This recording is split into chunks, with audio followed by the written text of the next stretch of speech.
सारे मखदूमाबाद में मुझे आपने जलील करवा दिया, मेरे पे पाबंदियां लगवा दी। अगर ये डर नहीं है तो और क्या है? सही मखदूमाबाद से बेदखल करूंगा तुझे।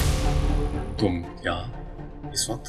मैं ऐसा नहीं करना चाहिए था सर। और तुम्हें ऐसे यहाँ आना नहीं चाहिए था। इतने स्क्रिप्ट्स लिखते हो तो जाओ कागज पकड़ो और इन सारे सवालात का जवाब लिख के मुझे दे दो। जब भी वो मुझसे पूछेगी मैं तुम्हारा जवाब पढ़ के उसे सुना दूंगी। खुश? बात मने तो चचा सही का फैसला मान ले। आज तो हवेली में थप्पड़ मारा ना, ये ना हो कल को पूरे मखदूमाबाद में जलील करके। अगर तुम्हारी जगह यहाँ कोई और होता ना तो उसकी लाश पड़ी होती यहाँ पर। आप मुझे अगर अपना बेटा समझते तो मुझसे ये सौतेलों वाला सलूक ना करते बाबा। आपको क्या जरूरत थी उस थानेदार को मना करने की कि वो मेरा हुक्म ना माने? अगर मुझे यकीन होता कि तुमने ऐसा नहीं किया तो मैं उसके साथ कभी ऐसी बात ना करता। मुझे समझ नहीं आता आपको उस रिपोर्टर से इतना डर किस बात का है? क्या क्या कहा तूने? मैं उस रिपोर्टर से डरूंगा? सारे मखदूमाबाद में मुझे आपने जलील करवा दिया, मेरे पे पाबंदियां लगवा दी। अगर ये डर नहीं है तो और क्या है? सही गुस्ताख! जुर्रत कैसे हुई अपने बाप से आवाज बुलंद करने की? तुझे पालने से तो बेहतर था मैं किसी कुत्ते को पाल लेता। कम से कम मेरा फर्मा बरदार तो होता। और सुनो, कान खोलकर सुन, आखिरी बार तेरी ये नाफरमानी बर्दाश्त कर रहा हूं। अगली बार किया ना तो जायदाद से आग कर दूंगा और मखदूमाबाद से बेदखल करूंगा तुझे। आवाज नीचे, समझा इसे? अपनी हद में रहे।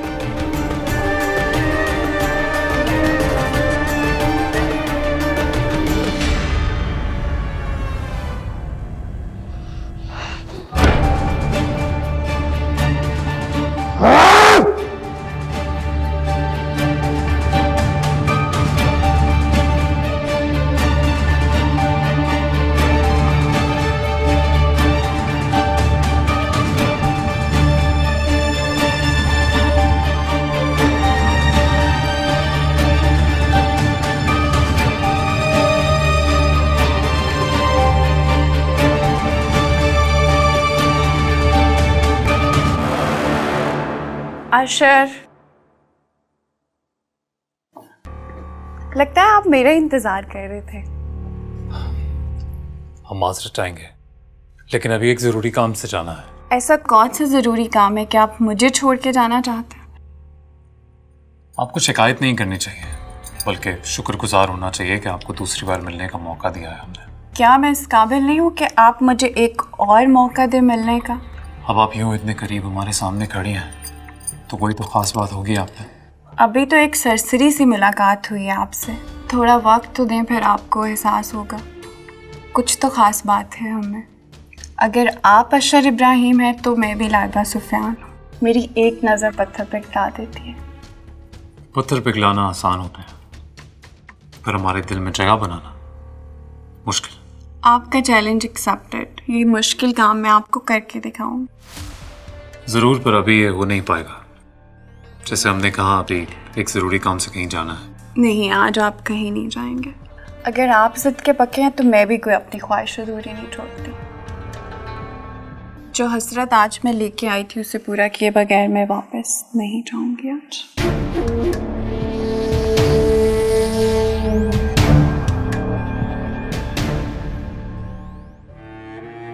माहीन, मेरा ख्याल है बहुत देर होगी, अब केक काट लेना चाहिए।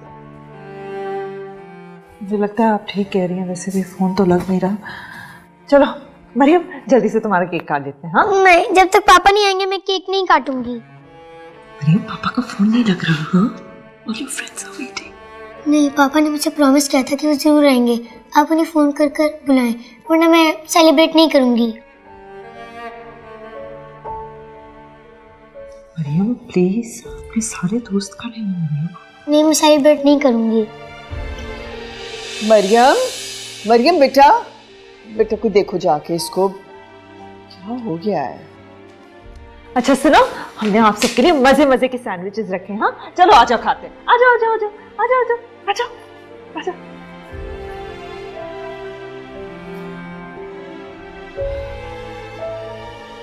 क्या हो रहा है ये सब?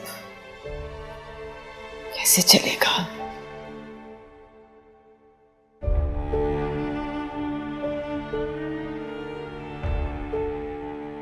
मरियम,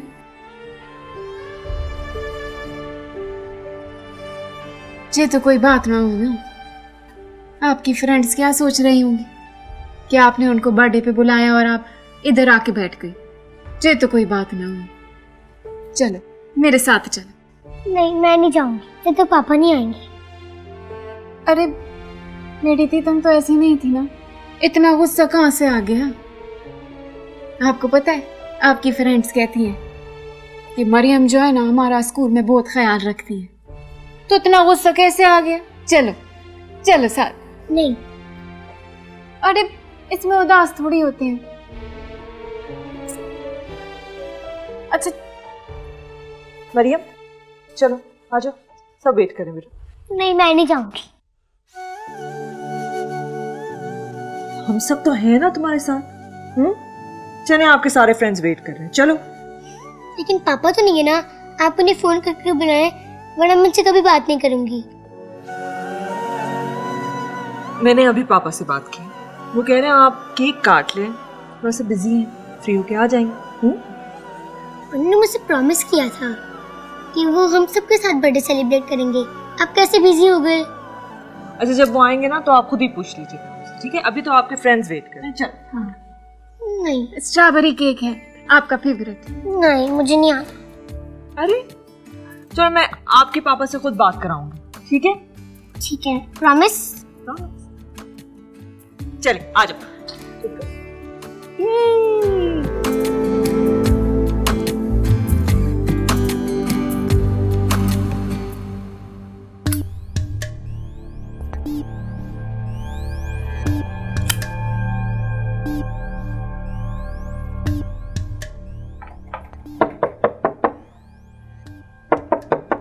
अरे क्या हो गया गुलाब चाचा?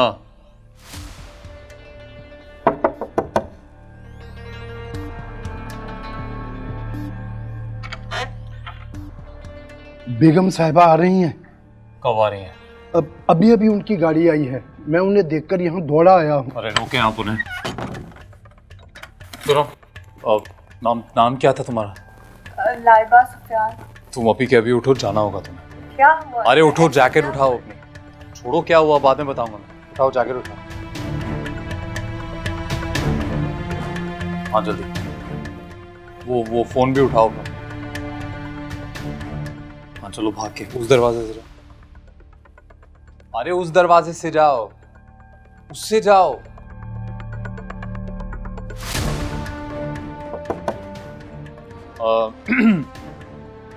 आ रहे हैं, 1 मिनट।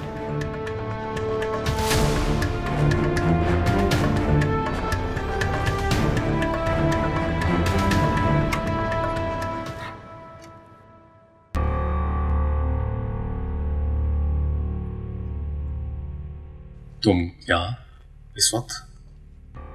तुम्हें ऐसा नहीं करना चाहिए था सर। पर तुम्हें ऐसे यहाँ आना नहीं चाहिए था।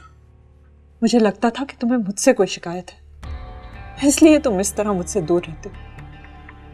लेकिन आज अपनी बेटी का बर्थडे ना अटेंड करके तुमने तो मुझे ये दिखा दिया कि तुम्हें उसकी भी खुशी की कोई परवाह नहीं। जानते हैं गलती हो गई हमसे, पर अब यूं वकीलों की तरह जरा नहीं करो। बात पलटने की कोशिश मत करो। और तुम बात बढ़ाने की कोशिश ना करो। हम आने वाले थे, तैयार थे। वो ऐन वक्त पे कुछ खास मेहमान आ गए, उन्हें छोड़ कर आ नहीं पाए बस। अगर तुम्हारे दिल में अपनी बेटी की खुशी की जरा सी भी जगह होती ना, तो इन बिन बुलाए मेहमानों के लिए नहीं होती। वादा किया था तुमने उससे अशर, अपना वादा तो पूरा कर लेते तुम। अपने हक के लिए तुमसे लड़ना तो छोड़ दिया है मैंने, लेकिन अपनी बेटी के हक के लिए मैं लड़ूंगी। इतनी छोटी सी उम्र में उसे किसी भी किस्म की बेरहमी का शिकार होते हुए मैं नहीं देख सकती। तुम्हें ना बस लड़ना है। घर के बाहर तो मर्दों से लड़ती ही हो, अब घर के अंदर भी यही करना है तुम्हें। बस विलन बनाना है हमें। बुरे शौहर तो हम थे ही, अब बुरा बाप भी बना दो। मैं कैसे समझाऊं? अगर तुम्हें लगता है कि मैं मरियम के आगे तुम्हें विलन साबित करने की कोशिश कर रही हूं, तो तुम आके जरा मुझे गलत साबित कर दो, बन जाओ तुम उसके हीरो। लेकिन नहीं, क्या जवाब दूं मैं उसके सवालों का? हाँ, जब वो मुझसे पूछती है कि पापा हमारे साथ क्यों नहीं रहते, तो क्या बोलूं मैं उसे? दिनों तक आके हमसे मिलते नहीं है, तो क्या बोलूं मैं अपनी बेटी को? पता है, उसने केक भी नहीं काटा, रोते रोते चली गई अपने कमरे के अंदर। क्या जवाब दूं मैं उसे? हाँ, अब कल सुबह वो उठेगी और मुझसे पूछेगी पापा क्यों नहीं आए मम्मा, तो क्या बोलूं मैं उसे? तुम इतनी किताब लिखते हो, इतने स्क्रिप्ट्स लिखते हो, तो जाओ एक कागज पकड़ो और इन सारे सवालात का जवाब लिख के मुझे दे दो। जब भी वो मुझसे पूछेगी मैं तुम्हारा जवाब पढ़ के उसे सुना दूंगी। खुश?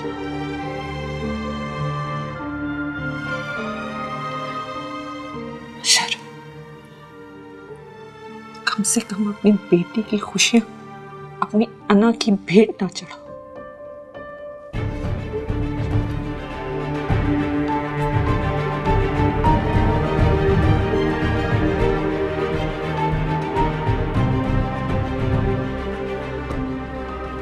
चाचा, मास्टर साहब से मिलने कौन आया था?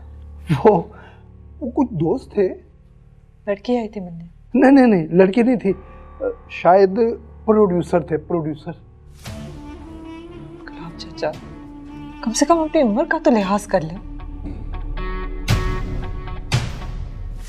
मैं जानती हूँ कि आप अशर के कितने वफादार हैं, इसलिए आपको कुछ कहने पर मजबूर नहीं करूंगी। लेकिन एक बात मैं कहूंगी, किसी की गलती छुपाना एक नेकी का काम है, लेकिन किसी का जुर्म छुपाना गुनाह है।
बस भी करें, इतना गुस्सा?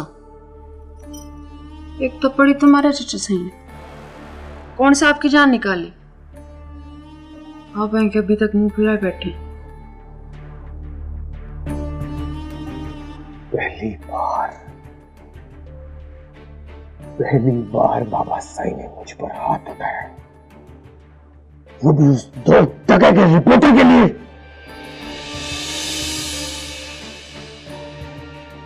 मैं ये बात बर्दाश्त नहीं करूंगा। बर्दाश्त करना आपकी मजबूरी है साईं।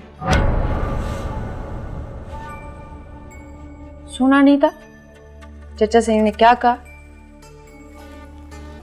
अगर आपने उनकी नाफरमानी की तो वो आपको बेदखल कर दे। और आपको तो पता ही है चचा साईं का हर फैसला पत्थर पे लकीर होता है। मेरी मानो तो चचा साईं की बात मान लो, ये ना हो आपके किए की सजा मेरे बेटे को भुगतनी पड़े। तेरे मशवरे की जरूरत नहीं है, मुझे नहीं है जरूरत तेरे मशवरे की। मैं अच्छी तरह जानता हूं मैंने क्या करना है। मशवरे देती रहती है हर वक्त। नहीं तो क्या करेंगे आप? चचा साईं के खिलाफ खड़े होंगे? इंसान को अपनी हैसियत के मुताबिक बात करनी चाहिए। अब तू बताएगी मुझे मेरी हैसियत? तू बताएगी?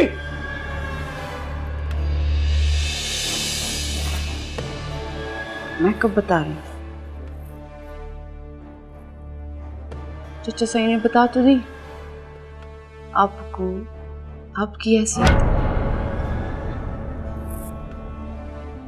कि जब तक गद्दी पर वो बैठे ना आपकी कोई हैसियत नहीं। इतनी सी तो बात है, यानी आपको क्यों समझ नहीं आया?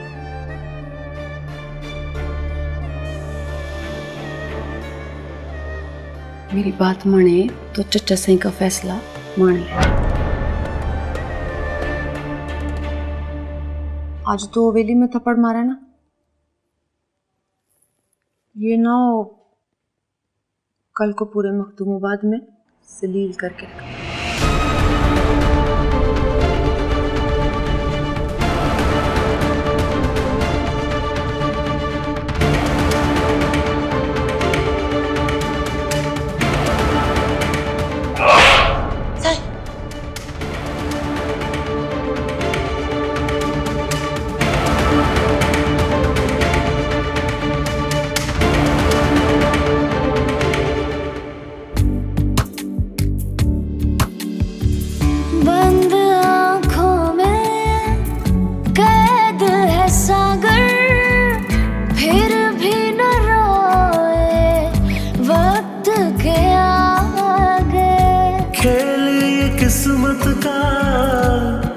समझा हमने न तोड़े कच्चे धागे।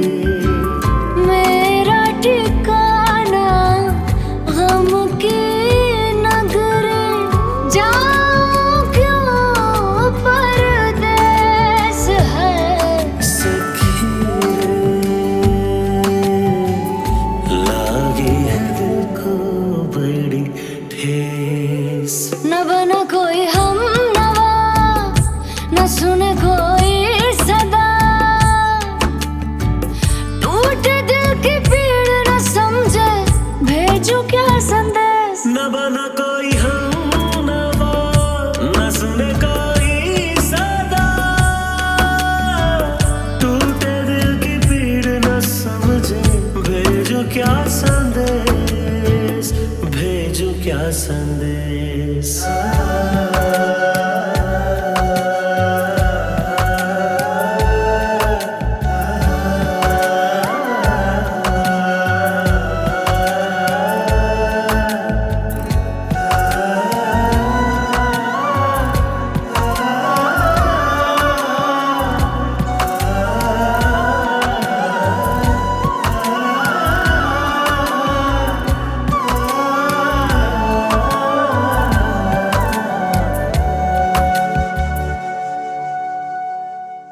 जनाब, इतना लंबा सफर करके आप ऐन फजूल में यहाँ पे आए हैं, और ये बात तो आप मुझसे टेलीफोन पर भी पूछ सकते थे। आपसे तो मैं फ़ोन पर भी बात कर सकता था, मगर मुझे यहाँ कुछ और लोगों से भी मिलना था, इसलिए मेरा यहाँ आना ज़रूरी था। चला अच्छा हुआ आप आ गए। आप हमारे मेहमान हैं। मखदूमाबाद के लोगों के बारे में तो आपने सुना होगा, ये बड़े मेहमान नवाज हैं। आप ये बताएं आप क्या लेंगे? चाय पानी या डायरेक्ट खाना ही मंगवा लें? किसी चीज़ की ज़रूरत नहीं है, बस आप मुझे मेरे सवालों के जवाब दे दें, मेरे लिए इतना ही बहुत है। ओ जनाब, सवाल जवाब तो रस्मी कार्रवाई है, कुछ हमें खिदमत का मौका दें। बहुत बहुत शुक्रिया। चलिए जनाब, जैसे आपकी मर्जी, पूछे क्या पूछना चाहते हैं? खैरू और उसकी बीवी का जो कत्ल हुआ था उसके बारे में अब तक आपने क्या तफ्तीश की है? ओ जनाब, वो तो सीधा साधा केस था, उन्होंने खुदकुशी की है। गांव के बहुत सारे लोगों ने खुद उन्हें अपनी आंखों से देखा है, रेलवे ट्रैक की पटरी पे जाते हुए और ट्रेन के आगे गिरते हुए। असल में जनाब उनकी जवान बेटी घर से भाग गई थी, इसी का उनको दुख था, इसलिए तो उन्होंने खुदकुशी कर ली। उसकी बेटी कब भागी थी? जनाब यही कोई मरने से 2-4 दिन पहले। और फिर आप तो जानते हैं गांव में कैसी छोटी छोटी रस्में होती हैं। बस फिर जब तमाम गांव वालों को पता चला इस बात का, तो सबने इनके साथ ताल्लुक तोड़ लिया, किसी को मुंह दिखाने के काबिल ही नहीं रहे थे। क्या करते बेचारे। वैसे उसकी बेटी अरूसा नाम है ना उसका? जी जी, यही नाम सुना है मैंने। क्यों भागी थी वो, पता किया आपने? और जनाब वही जो इस उम्र में लड़कियों के साथ होता है, इश्क मशूकी के चक्कर में घर से भाग गई। माँ बाप की इज्जत अपने पैरों में रोलते। मगर मैंने तो सुना कि वो पीर अनीस के खौफ से यहाँ से भागी थी, शायद वो जबरदस्ती उससे शादी करना चाहता था। ना, ये किसने कह दिया आपको? ओ पीर अनीस को किसी के साथ भी जबरदस्ती शादी करने की क्या जरूरत है? वो तो खैरू और उसकी बीवी ने खुशी के साथ उनके साथ रिश्ता तय किया था। बस लड़की का किसी और के साथ चक्कर था, उसने तो अपने माँ बाप को भी पता लगने नहीं दिया। यकीनन जिस लड़के के साथ उसका चक्कर चल रहा होगा वो भी तो इसी गांव का होगा, उसी के साथ भागा होगा। यकीनन उसके बारे में तो आपने पता लगाया ही होगा, कौन था वो? अब वो उसी का रिश्तेदार था जी, वही उसको रगला के ले गया होगा यहाँ से, हम उसे ढूंढ रहे हैं। भला उसको क्या जरूरत है उसको भगाने की, वो तो उसका मंगेतर था ना, रिश्ता तय हुआ था उसका। ये तो सब बातें हैं जनाब, असल बात तो यही है कि वो लड़की उसी लड़के के साथ भागी है। लेकिन लोग तो कहते हैं कि जब खैरू ने पीर अनीस को रिश्ता देने से इनकार किया तो उसने उन दोनों को कत्ल कर दिया। जनाब आप तो जानते हैं बाखबर आदमी है, लोगों की तो आदत होती है ऐਵੇਂ बासर लोगों पर इल्जामात लगाने की। असल बात तो सबूतों की है, वो यहां किसी के पास भी नहीं है। हमने बड़ी तफ्तीश की है, हमें तो कुछ भी नहीं मिला इस केस में से। एसएचओ साहब, रेल की पटरी पर होने वाला ये पहला वाकया तो नहीं है, इससे पहले भी 3 लड़कियां कत्ल हो चुकी हैं। क्या उन्होंने भी खुदकुशी की थी? मुझे लगता है आप किसी गलत आदमी से मिला है।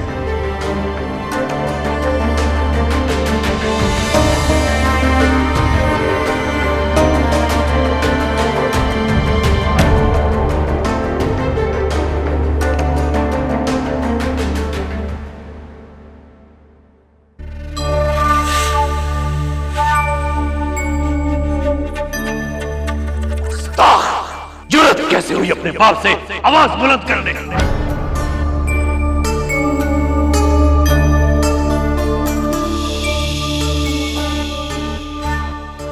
तुझे पालने से तो बेहतर था मैं किसी कुत्ते को पाल लेता, कम से कम मेरा फर्मा बरदार तो होता।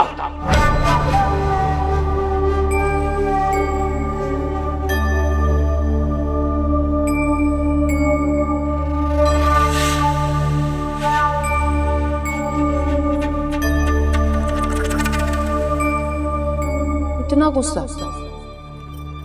एक थप्पड़ी तुम्हारे चचे से कौन सा आपकी जान निकाली? इंसान को अपनी हैसियत के मुताबिक बात करनी चाहिए। चचा सही ने बता तो दी आपको आपकी हैसियत।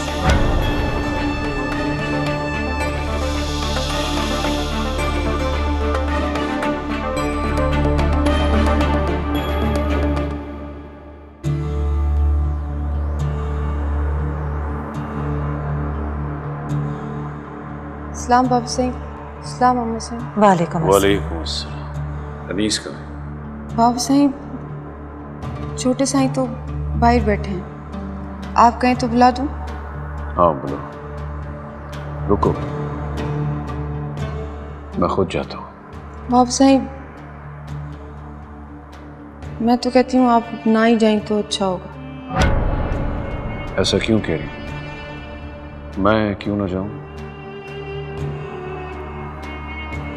बाबा साहब छोटे साईं रात से बहुत गुस्से में, बहुत मूड खराब है उनका। मुझे तो डर लग रहा है आप कोई कुछ उल्टा सीधा ना बोल दें। बेटा है मेरा, ज्यादा से ज्यादा क्या कह देगा सुन लूंगा। मेरी धी तुम परेशान ना हो, एक काम कर, खाना लगवा, हम साथ खाना खाएंगे। जी बाबा साहब। अल्लाह अकबर अल्लाह। जायदा कहाँ है? कब से नजर ही नहीं आई है। ये क्या करती रहती है अपने कमरे में? अम्मा सेण माँ आप हैं उसकी, आपको पता होना चाहिए आपकी बेटी कमरे से क्यों नहीं निकली। अम्मा सेण इस उम्र में लड़कियां खुद को कमरे में बंद कर लें तो इसका मतलब पता है ना क्या होता है? बेनजीर साफ साफ क्यों नहीं बताती? क्या बात है? अम्मा सेण वो शहर से पढ़ लिख कर आई है, उसके और हमारे ख्यालात में बहुत फर्क है। और किसी की जिंदगी का फैसला करने से पहले उसे पूछ तो लो, ये ना हो कल को पछताना पड़े। उनसे कुछ कहा उसने? अम्मा सेण यही तो मसला है, यहाँ जब तक कोई कुछ कहता नहीं है हम उसके दिल की बात समझते ही नहीं है।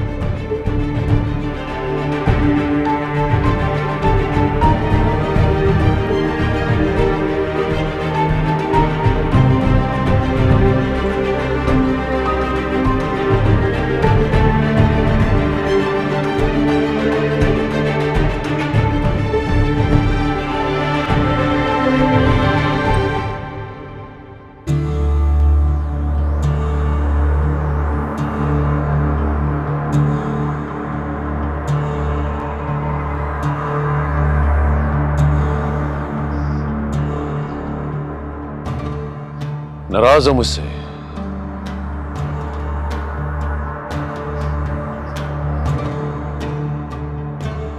मुझे तुम्हें थप्पड़ नहीं मारना चाहिए था, पर क्या करूं, तुम्हारी हरकत ही ऐसी है कि मेरा तुम पर हाथ उठ गया। मैं नहीं चाहता कि तुम इन हरकतों से अपना मुस्तकबिल दांव पर लगाओ, पर तुम समझते ही नहीं मेरा पुत्र। जानते हो तुम्हारी उम्र में मैं बिल्कुल इसी तरह का था। जो अच्छा नहीं लगता था उसे मैं गायब करवा देता था, पर वो जमाना और था। और आज का वो क्या कहते हैं, सोशल मीडिया का दौर है। छोटी से छोटी बात भी जंगल की आग की तरह फैल जाती है। उस दौर में तो मखदूमाबाद की तरफ कोई आंख उठाकर नहीं देख सकता था, लेकिन अब मुश्किल है मेरा पुत्र। जो नहीं डरता उसे मत डराओ, ये ना हो कि उसे देखा देखी दूसरा भी तुमसे डरना छोड़ दे। अक्ल से काम लो। अगर तुम कुछ दिन रुक जाते हो तो मैं तुमसे वादा करता हूं, उस रिपोर्टर के साथ जो दिल चाहे करो सलूक, मैं तुम्हें नहीं रोकूंगा। पर खुदा के लिए अभी थोड़ी देर रुक जाओ।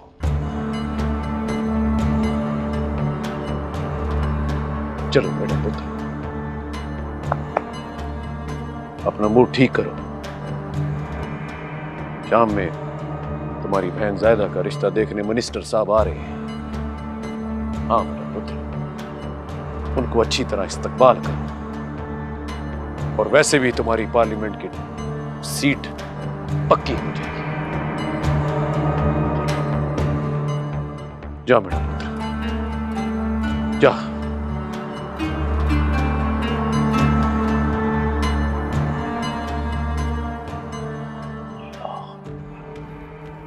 अल्लाह अकबर।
गैर मुल्की फंडिंग के इल्ज़ामात पर हुकूमत ने चंद NGOs पर तहकीकात मुकम्मल होने तक पाबंदी आयद करने का फैसला किया है और इन NGOs के अकाउंट्स फ्रीज करने के अहकामात भी जारी कर दिए हैं।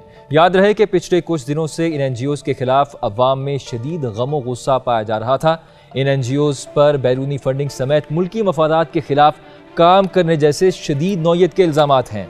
हुकूमती तर्जुमान का कहना है कि किसी भी इदारे को सोशल वर्क की आड़ में मुल्की मफादात के खिलाफ काम करने की इजाज़त नहीं दी जाएगी।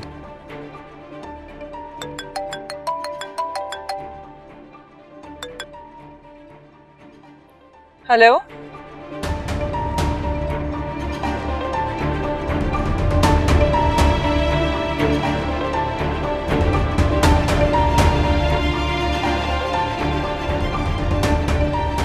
क्या?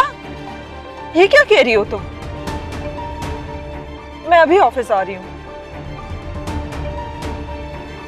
गैर मुल्की फंडिंग के इल्ज़ामात पर हुकूमत ने चंद NGOs पर तहकीकात मुकम्मल होने तक पाबंदी आयद करने का फैसला किया है और इन NGOs के अकाउंट्स फ्रीज करने के अहकामात भी जारी कर दिए हैं। याद रहे कि पिछले कुछ दिनों से इन NGOs के खिलाफ अवाम में शदीद गम गुस्सा पाया जा रहा था। इन NGOs पर बैरूनी फंडिंग समेत मुल्की मफादात के खिलाफ काम करने जैसे शदीद नौयत के इल्ज़ामात हैं। हुकूमती तर्जुमान का कहना है कि किसी भी इदारे को सोशल वर्क की आड़ में मुल्की मफादात के खिलाफ काम करने की इजाज़त नहीं दी जाएगी।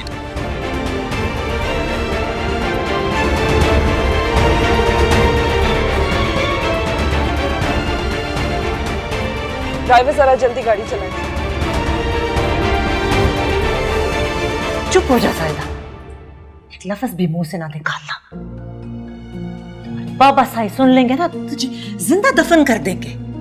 मुझे मरना मंजूर है, पर मैं अदा साईं की टिकट की खातिर बलि का बकरा नहीं बनूंगी। मैं ये शादी नहीं करूंगी और इसका मतलब है नहीं करूंगी। शादी नहीं करेगी? शादी नहीं करेगी तो क्या करेगी? क्या करेगी तू? मुझे अपनी मर्जी से शादी करने का हक है और मुझसे कोई ये हक नहीं छीन सकता। ऐसी वाहियात बातें हमारे घरों की लड़कियां नहीं करती ज़ायदा। तू भूल रही है तू मखदूम दाऊद की बेटी है। तो मखदूमों की बेटी होना जुर्म है क्या? मखदूमों की बेटी की अपनी कोई जिंदगी नहीं, उनका कोई फैसला नहीं हो सकता, उनकी कोई मर्जी नहीं। अपनी मर्जी कर सकती, लेकिन अपने बाप की इज्जत अपनी जूतियों में रोलने का तुझे हक नहीं है ज़ायदा। तूने मेरे सामने तो ये बात कर दी है, किसी और के सामने मत करना। देख मैं तेरे आगे हाथ जोड़ती हूँ, अपने बाप की लाज रख। मैं फैसला कर चुकी हूँ, मैं ये शादी नहीं करूंगी और आप अभी जाकर बाबा साईं को बता दें अगर उन्होंने मुझसे जबरदस्ती करने की कोशिश की तो मैं ये फैसला सबके सामने सुनाऊंगी और सबके सामने इनकार करूंगी। किसी गलत फहमी में मत रहना ज़ायदा। हमारे घरों की बेटियां या तो बाप की मर्जी से दुल्हन बन के रुखसत होती हैं या फिर उन्हें कफन पहनाकर उनका जनाजा रुखसत किया जाता है। तीसरा रास्ता नहीं है। तू सोच ले तू किस तरह से रुखसत होना चाहती है। तो ठीक है, आप मेरा कफन मंगवा लें।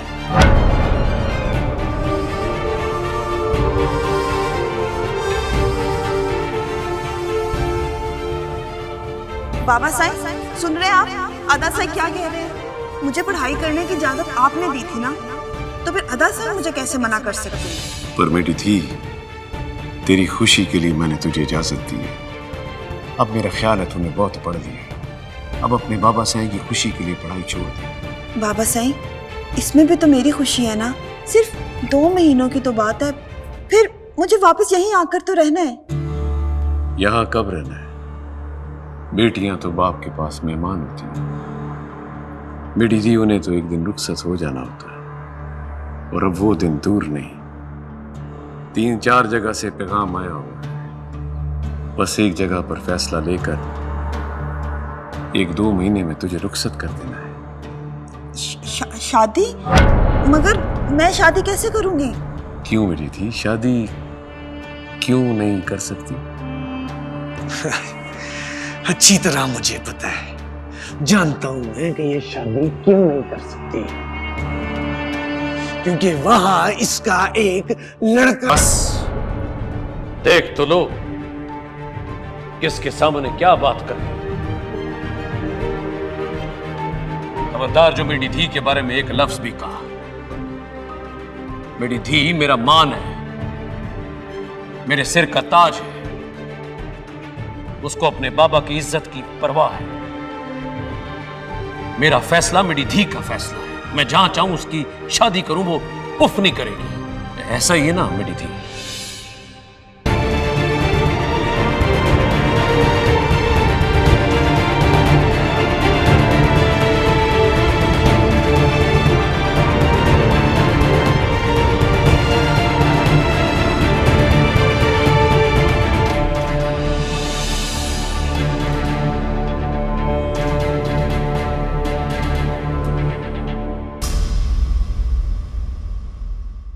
न बना कोई हम नवा, न सुने कोई सदा, टूटे दिल की पीड़ न समझे, भेजूं क्या संदेश। न बना कोई हम नवा, न सुने कोई सदा, टूटे दिल की पीड़ न समझे, भेजूं क्या संदेश, भेजूं क्या संदेश।